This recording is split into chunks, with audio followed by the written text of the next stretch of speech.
all, I'm going to introduce our next panel, which is Ushering the Digital Future with Venture Capital. We have our moderator, who's our Endeavor PM, and that's our early stage venture fund, David Nage. We have David Pakman, managing partner at CoinFund, Miko Matsumura, which is a general partner at Gumi Cryptos Capital, and Nuelle, who is co-head and principal at Galaxy Digital. Thank you. Thank you, Simona. Pleasure to be with you all talking about the world of venture capital and digital assets. As Simona said, I am the portfolio manager for our venture fund Endeavor. And in there, we are investing in early stage founders that are building our future today. So I have a great panel with me today. I'll have everyone introduce themselves briefly, and then we'll go into some questions to give you all some perspective on how venture is faring in the world of digital assets. My name is Miko, and I'm with Gumi Cryptos Capital. We're fairly boutique-y, so you probably haven't heard of us.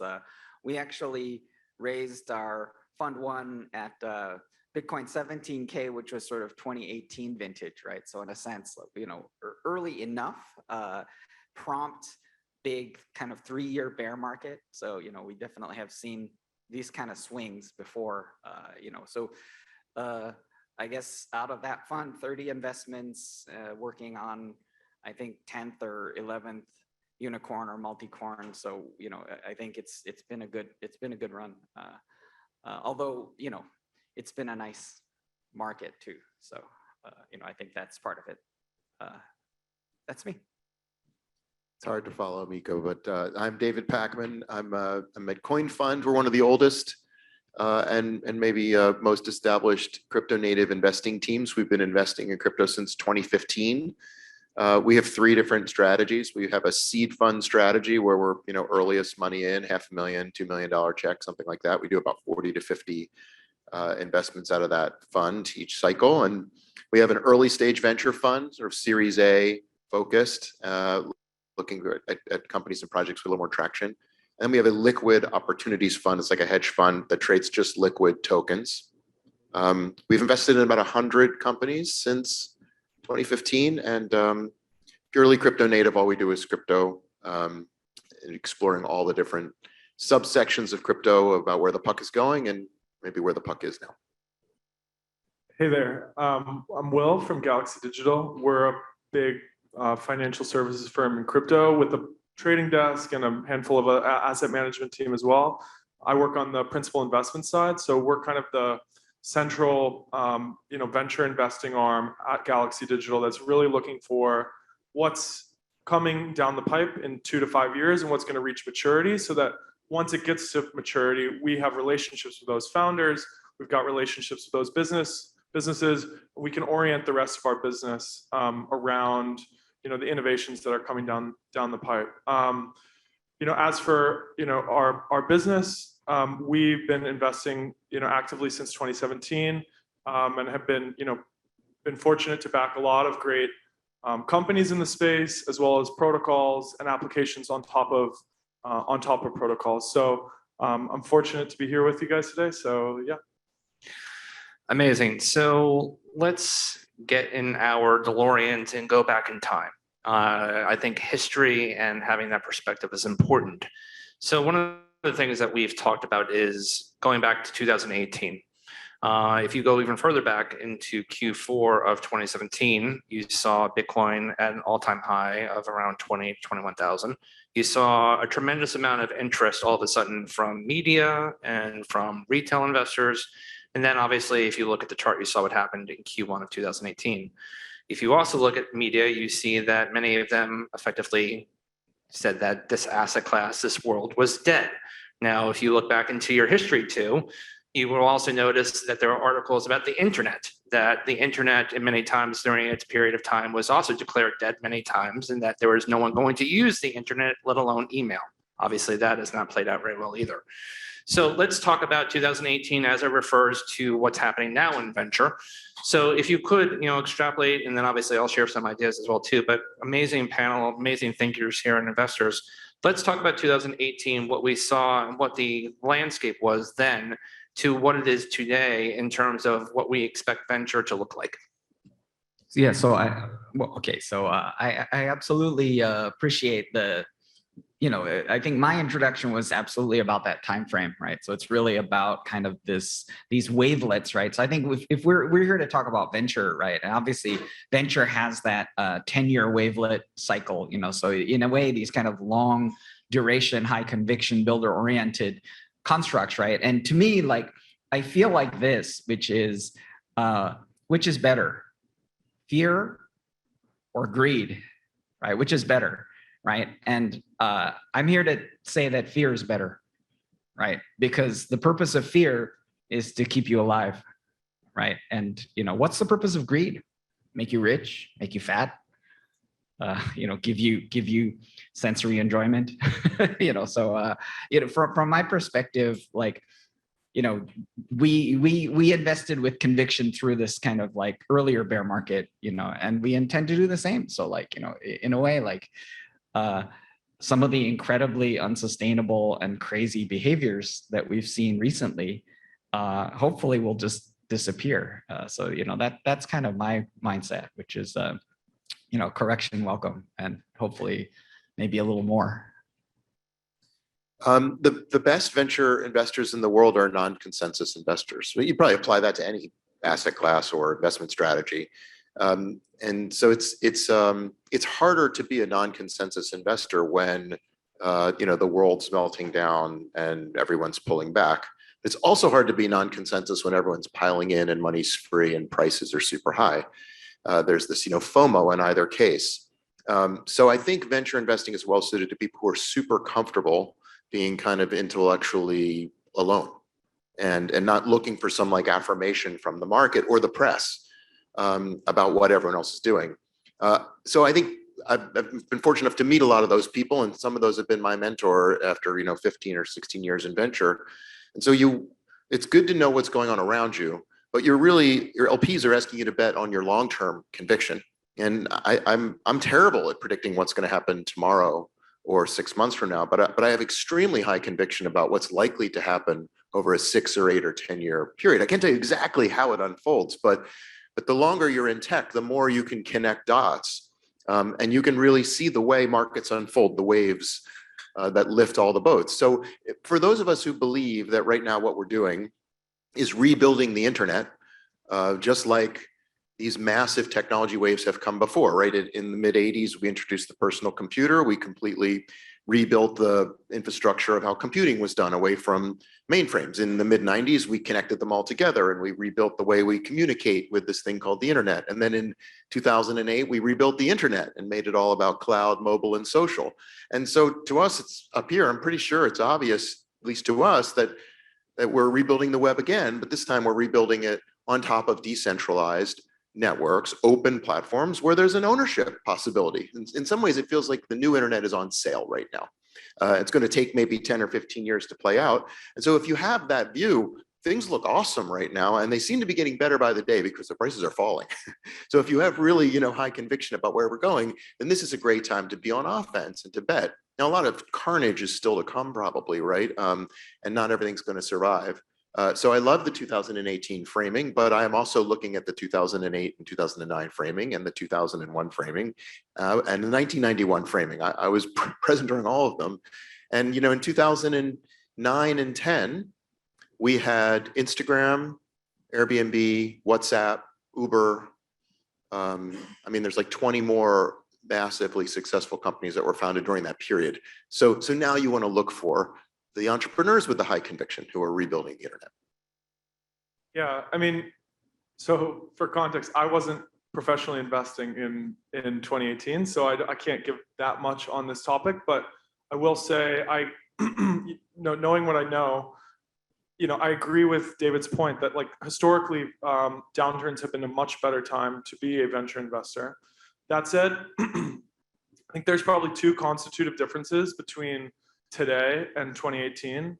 Number one is the amount of capital and the amount of eyes on the space between 2018 and 2022 has fundamentally changed. In 2018, there were a handful of funds in crypto and not that many eyes. And in 2022, every generalist fund, whether or not they have a full side pocket they at least have one or two, principals, partners that focus all their time on crypto and are actively looking in this, in the market. So for the venture deals, it's, there is more competition. I think for anything with a hint of product market fit, in 2018, 2019, we did, Galaxy did Fireblocks in the Series A. We were also early customers of Fireblocks, and it was easy. Let's just say around that time, they had emergent product market fit, right?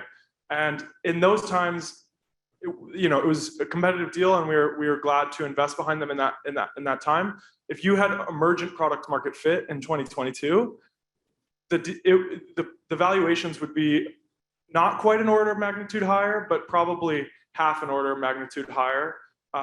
So I think we're in a more challenging venture investing landscape. Galaxy really is focused now on making sure that the investments we make, we're going to use the organization we have and our skills and our relationships within the space to really improve the prospects of the company we're investing in. So that's the first constitutive difference. The second constitutive difference, I think, is in 2018, we were really operating, and even into early 2020, we were really operating under the principle that, hey, look, there's a lot of unsolved problems in this space, technology-wise. If we find, and we kind of had a list of them, right, of the technology problems, interoperability, sharding, layer twos, all kinds of, particularly on the technology side, but even in DeFi, we had a list of those. And if we found smart people, like really talented founders that were working on these hard problems, if you made an investment, because 2021 was so good to everybody, if you made an investment, it probably turned out well, because everything went up. I think we're in a fundamentally different market now where you have to think a lot harder. I think going forward, it's not going to, the markets post 2022 aren't going to reward every asset, right? And you have to think a lot harder about what's going to accrue value, what's really going to have product market fit, and what's going to be sustainable over a 5 to 10 year time horizon. So I think those are the differences. This will be a good time to invest, but those are the differences between 2018, for example. Thank you for that. In my opinions on this is referencing 2018. If you look categorically, and it's been alluded to this, you had the seed rounds for OpenSea. I'm sure everyone that's listening here or watching here with us today knows what OpenSea is at this point in time. You had Fireblocks, which Will alluded to, which has become incredibly important infrastructure for the development and the usage of digital asset platforms. You also had Blockdaemon, again, a necessary piece of infrastructure in the space right now, and a few others, just to name a few. And Dapper Labs, Series A. Thank you. There you go. These are necessary parts of the ecosystem that many people actually just don't even know about, because again, many people don't spend every single day looking at these opportunities.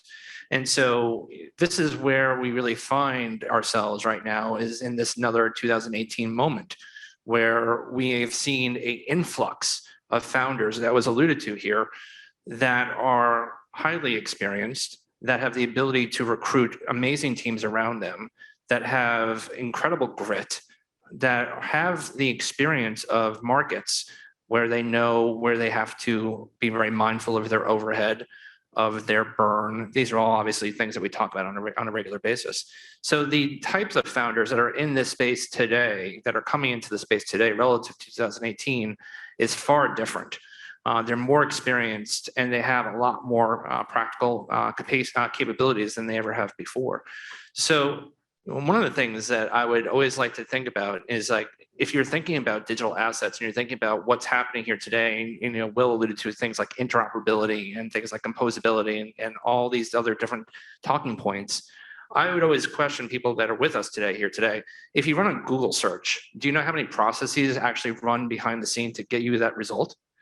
There are dozens of processes that are happening there. There's interaction with things like ICANN. There are things that are happening in terms of storage facilities where that data is hosted.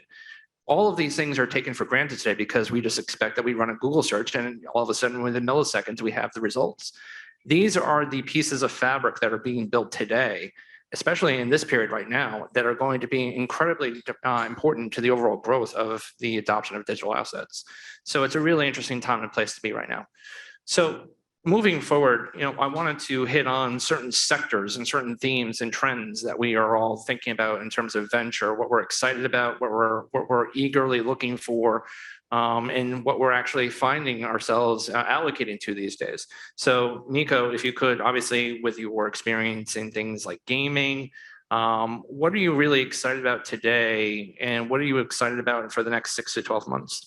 Yeah, so I think what David reflected on earlier was a kind of a measure of contrarianism. And so, from my perspective, one of the pockets where we're continue to be excited is actually we see that there is an infrastructure opportunity, right? But we think the consensus ship has probably sailed. So novel consensus, it feels like proof of stake is working. Like there are definitely extant proof of stake chains that should have been attacked and have been, but have not lost. So I think that's okay.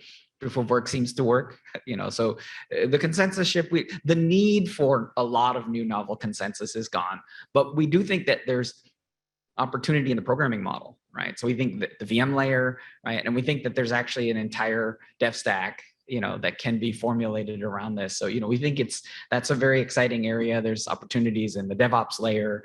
Obviously, when you get to the human applications layer, we do see the whole Web3 thesis, right? The other area of infrastructure where we're pretty passionate is things like identity, right? So, there's certain what I call problems that Satoshi left as an exercise to the reader, right? Satoshi protected his own privacy and pseudonymity, but he didn't protect everyone's. To some extent, like Bitcoin addresses are pseudonymous, but not really. And I think that we're going to see stuff that combines things like biometric and ZK snark and these kind of mechanisms to provide and confer identity and privacy and authenticity where it doesn't previously exist. So, we're definitely excited about kind of middleware and infrastructure opportunities. On the top, of course, the classics are financial services, gaming, those are still, I think, stalwarts for us. Fully agree with that whole Web3 infrastructure thesis about where dollars should go. I'll pick another one just to be different. So let's just talk about NFTs for a minute. I spent a lot of time in media, and a lot of the waves of innovation around digital media were attempts to disrupt traditional or legacy media. And in many cases, they were successful. Obviously, classifieds, hurt newspapers, and social media has taken so much attention away from TV, and streaming has impacted, music and video. But I think NFTs offer actually kind of joint promise for all new forms of intellectual property and also a lot of the existing. So in an unusual way, we have a new technology or business model that positively impacts everyone in the intellectual property spectrum, which is kind of unusual for tech. Usually there's a winner and a loser. So let's look at that. So NFTs are just digital property right, or a property right for a piece of intellectual property. And if we think back to kind of the creation of intellectual property, it was called intellectual property. It was something that was sold or owned. It was just physical, so it was easy to ensure scarcity and ownership. Then the internet came around and it created digital media, digitized everything. And two things went away. Really hard to secure, so we can't make them scarce, and really hard to quantify ownership because they're not scarce and they're digital.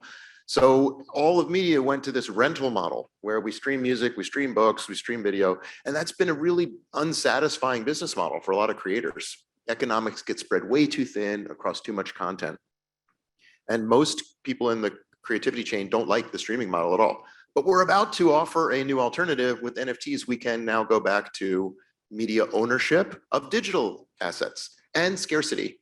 So anyone who is an intellectual property creator or owner should be really psyched. And I actually would argue if there are, I'm not a public market stock picker, but I don't think that's priced in to many of the legacy IP owners. I'm talking about the head part of the curve, not the tail. The Star Trek IP empire is probably way more valuable than whatever it's trading at on Paramount's balance sheet right now, largely because there's no NFTs around Star Trek yet. And the NFTs have extremely high ARPU, have really high retention. So I guess I'm super bullish that we might have an unlock of literally trillions of dollars of incremental revenue and value built around intellectual property. And just to riff on that, like, Amazon just purchased MGM Studios for $8.5 billion, right? Lord of the Rings, right? Seems like a really great buy, actually, right? What a great pickup. And the thing that's interesting, though, is that it took them 98 years to build that valuation. Whereas if you compare it to something like Yuga Labs, right? Yuga Labs 4 billion, so it's a little less than half, but it took them a year, so maybe less than a year. So, it's interesting to see. Yeah, I mean, maybe it's my personal focus and my background and skill set, but I definitely agree on there's still some juice at the infrastructure and like protocol layer. If you pay close attention to the changes being made in Ethereum, I think even in 2020 they were still. This is going to sound real technical and too far down the stack than we probably want to go, but they were changing the sharding model from sort of execution shards to data shards to focus on what people are calling the modular blockchain approach, which is basically to split out the three functions of blockchains, which are really, transaction validity or execution, data availability, and then consensus/settlement. Splitting those out is where Ethereum is going. There's other rollups are sort of a really important example of that shift to modular. And then there's innovations happening at the data availability layer. The idea is if you split the three functions of a blockchain out and allow them to be optimized on their own and not as a sort of whole package, you can get a lot of additional scalability benefits. I think there's still a lot of juice there. We pay a lot of attention to zero knowledge proofs. I mean, zero knowledge proofs are a research, innovation and finding in the cryptography space that probably are unrivaled by anything since asymmetric cryptography and Diffie-Hellman key exchange and things like that. So, and that's really only been in the last 5 to 10 years that researchers and cryptographers have discovered zero knowledge proofs, and it's been a Cambrian explosion as a result of blockchains. So we're paying a lot of attention there, and blockchains can fundamentally benefit from everything being ZK-ified or snarkified, as you might say. We'll see a lot of innovation there, and we have seen some to begin with in zero knowledge rollups and stuff like that. I totally agree with David's points on NFTs. I think it was really well said. I won't add any more to that. I think one area that has been under discussed is payments.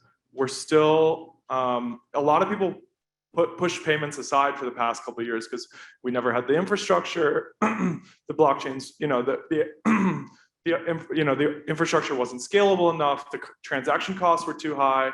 Stripe just announced a couple of weeks ago that they're going to launch payments on Polygon. I think this is an area in 2022 that I'm going to be paying a lot of attention to, and we're going to be trying to develop a thesis. Solana Pay is another example of an initiative that's done a lot of great work on payments. And it's just a matter of having the correct low cost infrastructure. And then once you have payments on chain, I think that plugs really nicely into DeFi as well. So we're going to be looking a lot at that, and we have looked a bit at that in 2022. But I think that's a under-discussed area that has not succeeded historically in blockchains in this kind of crypto space, but may succeed now that the infrastructure is getting a little bit better. So we'll be waiting to see, that development. We'll be watching very closely. I think there.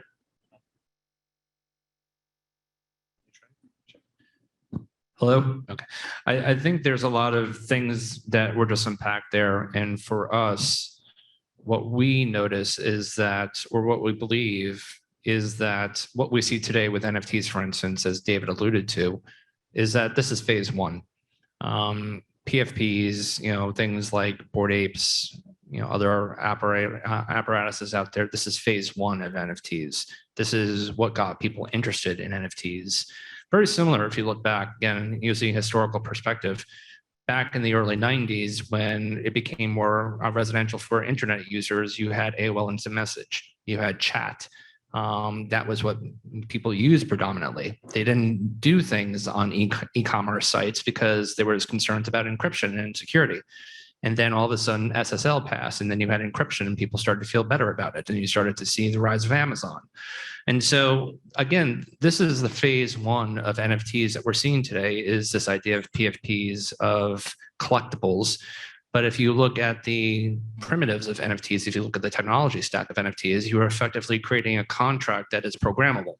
And with that, there is state in that program, and that has if-then statements that can remember things dynamically.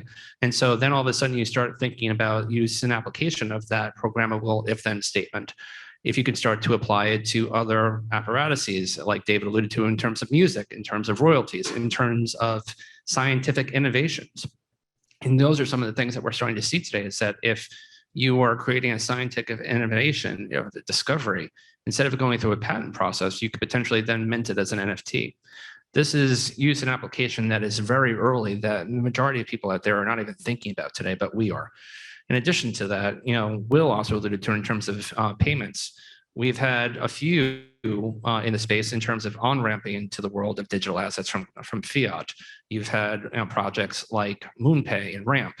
However, what we've noticed is that the off-ramping side of things has been neglected. And so if you are a user out there, if you're someone new to digital assets and you've on-ramped and you're having a good experience and you want to off-ramp, very similar to the way that we would use things like Venmo or PayPal, we didn't really have a lot of that experience, that UI, UX for off-ramping.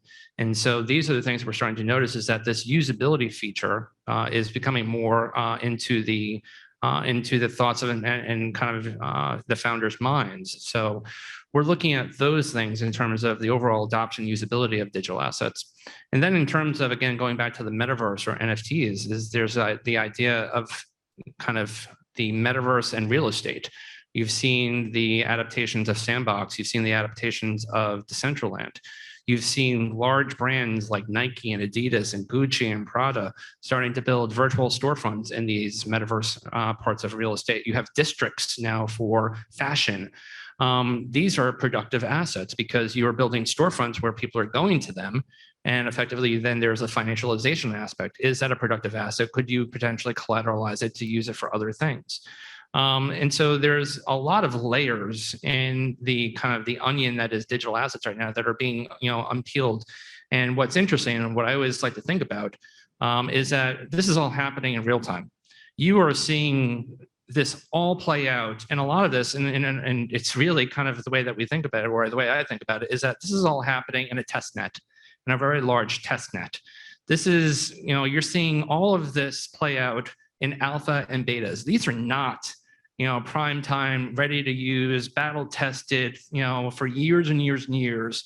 These are all alpha and beta platforms that are being thrown out to the wild, in a virtual test net right now. And so versus things like email has been around for 53 some odd years. The first email, I think, was sent out around 1968 or 1969. You had years of evolution and adaptation and infrastructure that were supporting that. So by the time in the mid 90s, when you had Netscape and you had other email programs starting to come into place, there was already 20 plus years of adaptation and technological infrastructure to support it. So what you're seeing today is real-time testing and use of a lot of these platforms.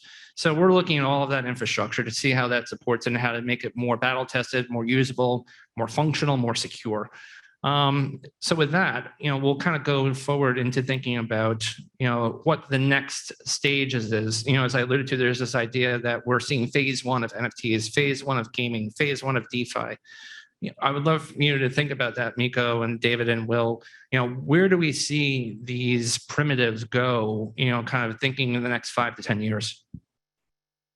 So one of the things that just riffing on what David was talking about IP rights, right? Which is one of the most interesting forms of IP is actually software itself, right? And I think I was actually explaining crypto to someone who was a non-crypto person, intelligent person, actually an AI person, a PhD in artificial intelligence.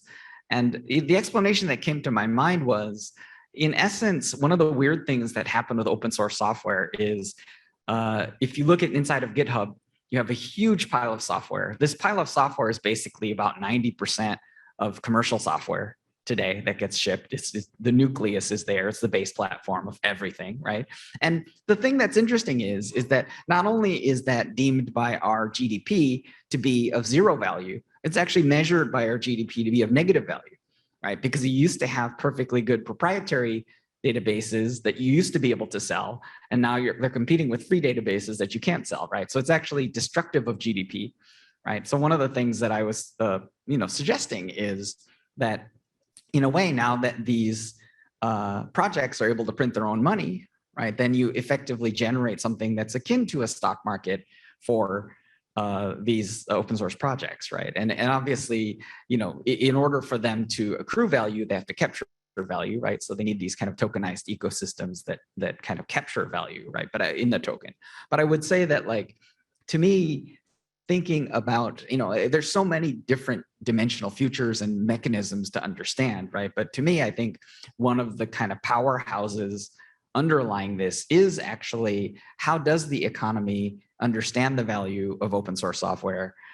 Because that's what a lot of this is based on. And to me, like, it is a tremendous value. If someone works and puts their life work for free on the internet for everyone to use, it should not have a negative GDP value. Like, it should have a positive value. So, I think that's one framing. And I think to me, like, when I think about IP rights and I think about things like NFTs representing things like software licenses, right? So I think eventually that's going to be, something pretty big.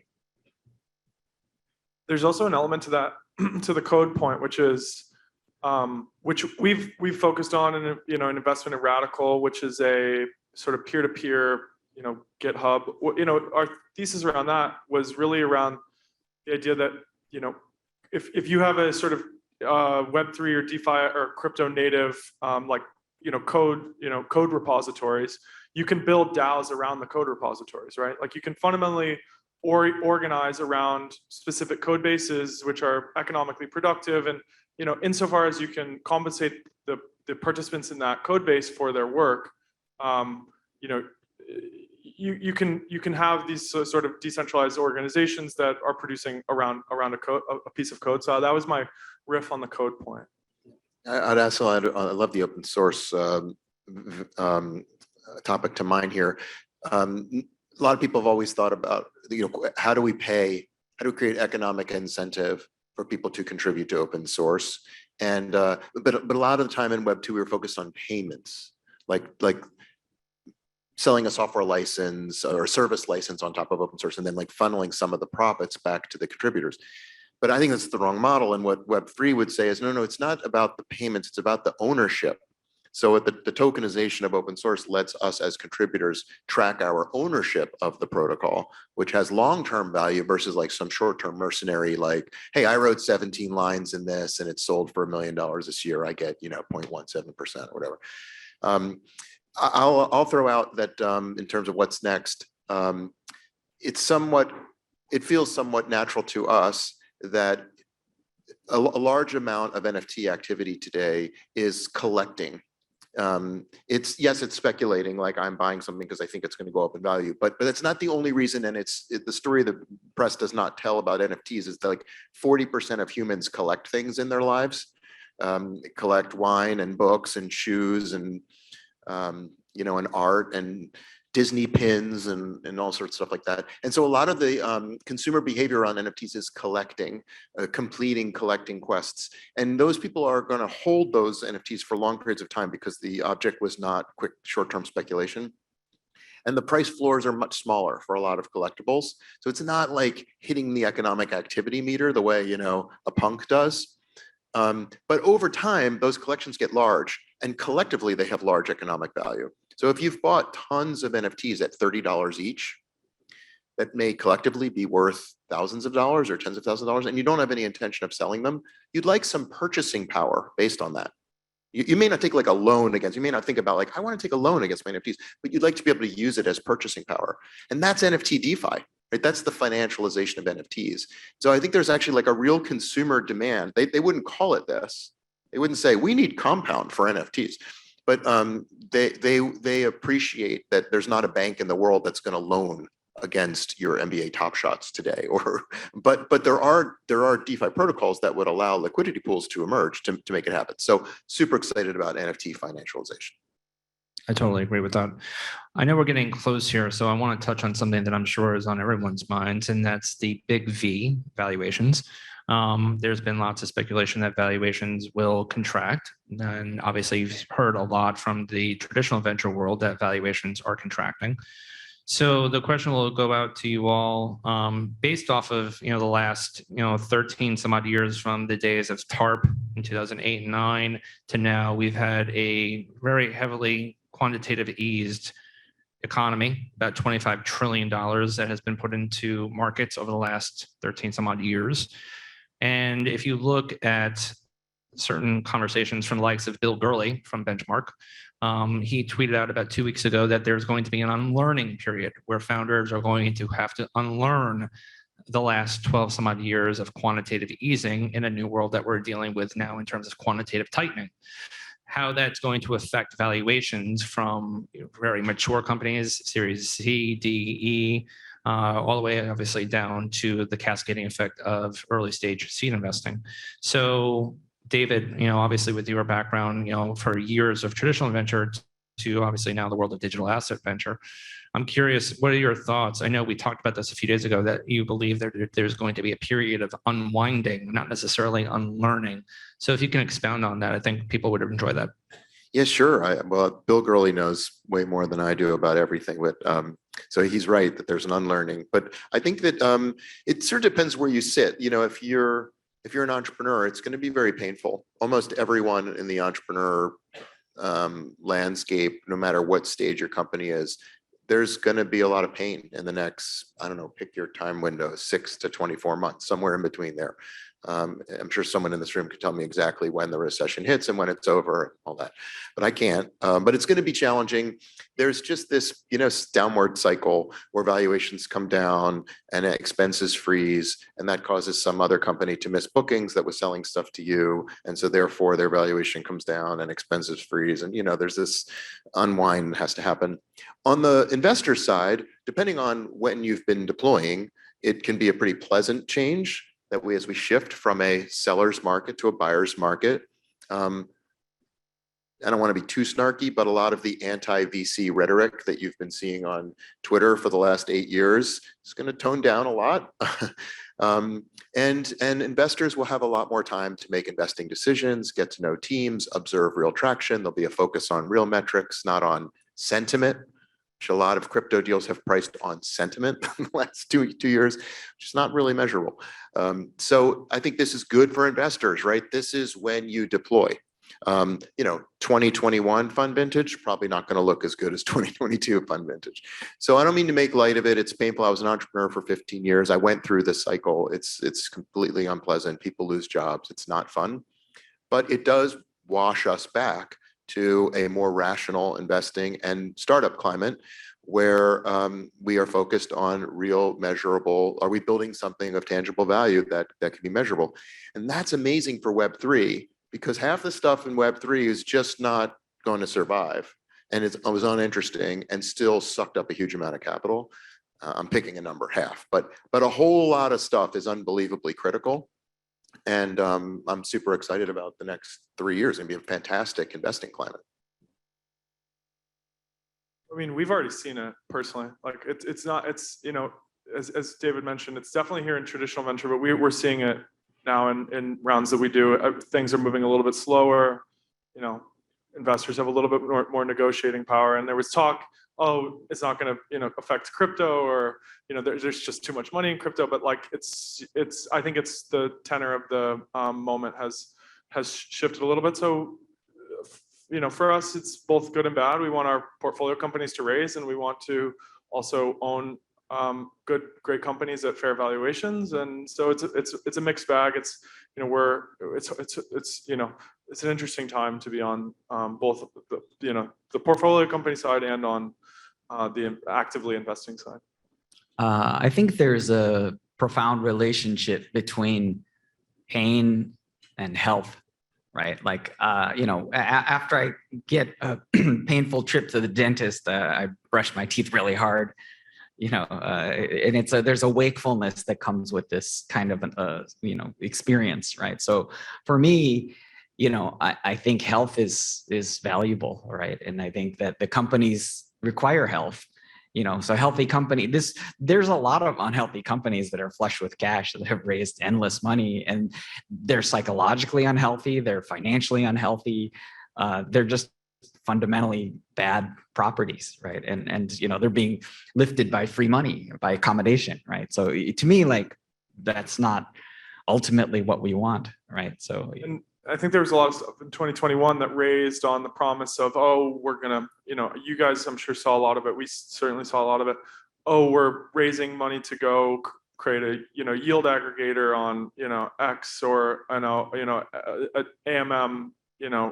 an AMM fork on some other chain, or et cetera, et cetera. And for us, those weren't really sustainable or fundamental innovations. And I think we'll probably see, like, to me, that was a little bit more like entrepreneurs saying, okay, I can get into crypto, and here's the low hanging fruit. And now I think there's a reset towards thinking through what the hard problems are that get us to the next stage of, sort of mainstream adoption and real use cases, and to the benefit of, hopefully hundreds of millions and then billions of people. I agree with that as well. So we have a few minutes here for Q&A. I want to open it up for those that may have questions. We have a few back there.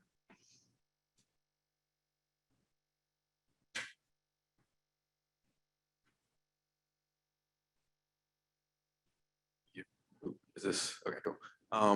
I think a lot of people would argue that it's paid to be a generalist in the crypto landscape over the past 10 years. Potentially because the industry was so nascent and digestible that you could have your fingers touch so many different areas and sectors.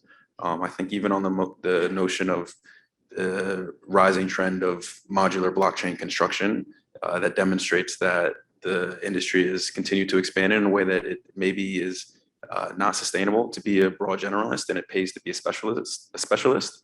I'm curious as to what your strategy or your opinion on that is, whether, over the next 5 to 10 years, investors are going to have to increasingly find niches and areas of expertise and specialization in order to continue to be competitive and attract alpha in ways that aren't supported by exorbitant valuations and bull runs where everyone's, making 100,000x on every investment, or if there still is value in being a generalist and understanding the broader interoperability within an ecosystem and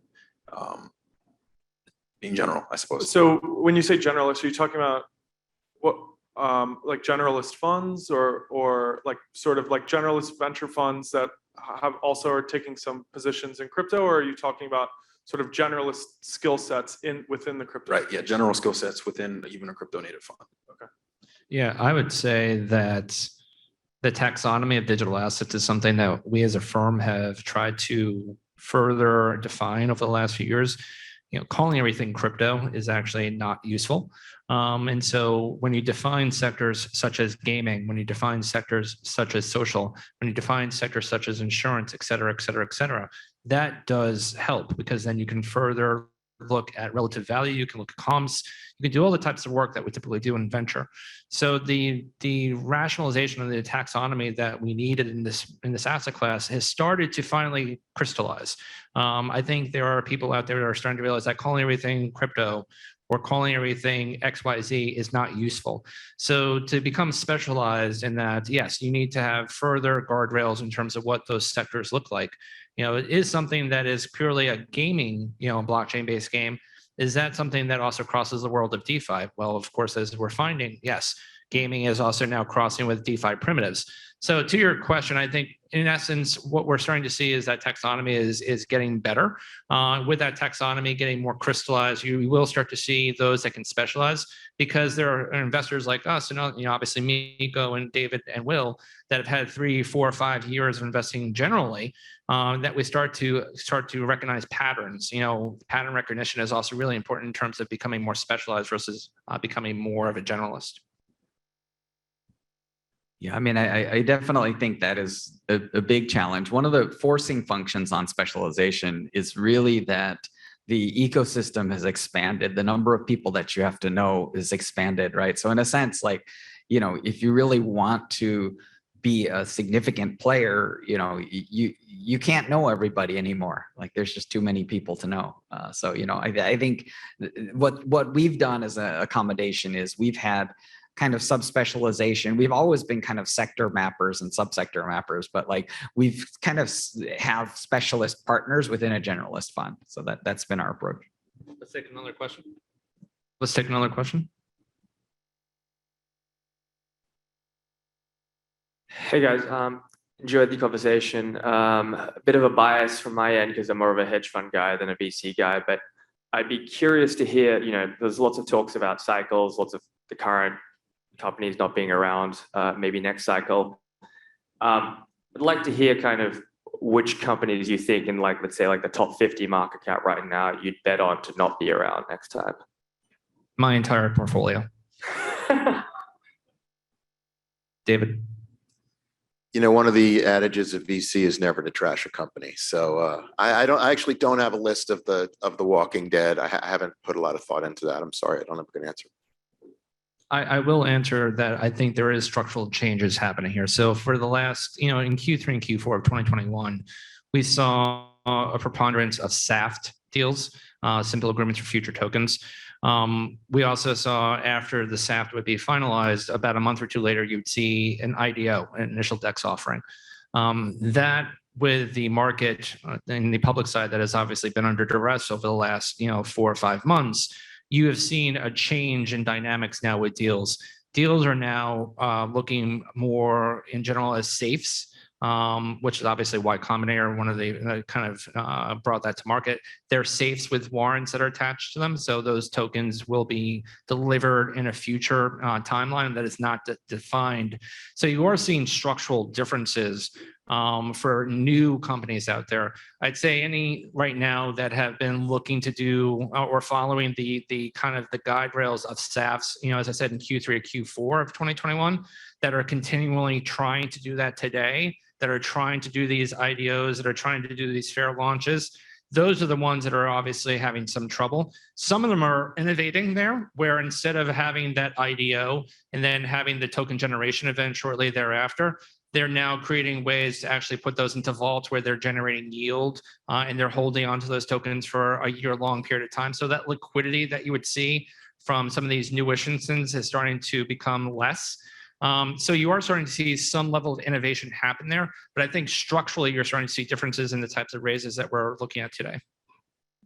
I just want to make a quick response, which is really about the fundamental predictability of what you're describing, because I think different markets have fundamentally different properties of aggregation. So when you think about in crypto, I think one of the things that is a fundamental is hyper adversariality, right? So for example, if you look at a large enterprise like Terraform Labs, right, and you know Terra Luna ecosystem, right, it's really was subjected to hyper adversarial behavior, right? So in a sense, you know, it's sort of who's going to be punched really hard and explode, right? So it becomes a harder to predict phenomena. You know, obviously you can do risk analysis, you know, but I think that it's a little different from how traditional companies die, which is mostly by marching into a direction that isn't a logical thing, right? So that's easier to predict, is when people are marching into their doom, you can watch them march and be like, okay, they're doomed, right? Whereas these other ones are just going to implode. With that, I want to thank all of us, and such a high note there. I want to thank my panel, Miko, David, and Will. Hopefully this gave you some things to chew on in terms of the state of venture. I always like to say again that it is my honor, and it's my pleasure, and it excites me every single morning when I wake up that we get to invest in the founders who are building our future today. I mean that. This is a new world that we're trying to build, and it's not supposed to be easy. There's a lot of, you know, lumps in the road. There's a lot of, you know, falling rocks, but it's those that can actually, you know, continue to push up and continue to look forward.